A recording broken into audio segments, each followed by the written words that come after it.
মাহফিলের আজকের অনুষ্ঠান যেমনটি দেশটা তার ওয়ালিদকে আপনারা জানেন যে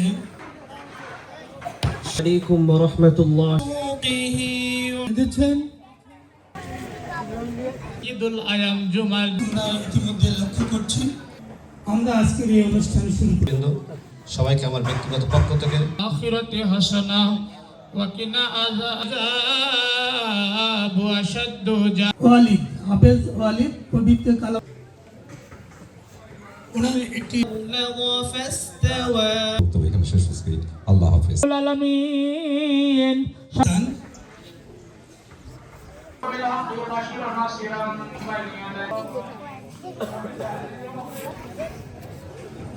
যায় কিছু বলার জন্য বসেছি আল্লাহ মেহেরবানি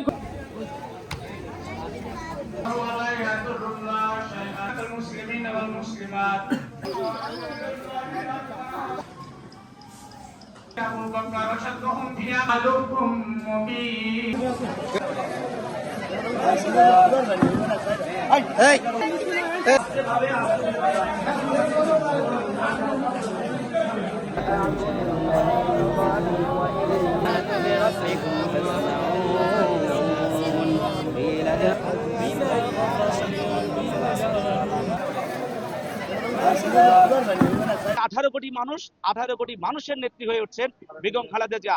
আমরা 18 কোটি মানুষের অভিভাবক হিসেবে দেশনেত্রী বেগম খালেদা জিয়া সুস্থ হয়ে আমাদের মাঝে ফিরে আসতে চাবে, এটাই আমরা আল্লাহর মহান রাব্বুল আলামিনের কাছে চাওয়া।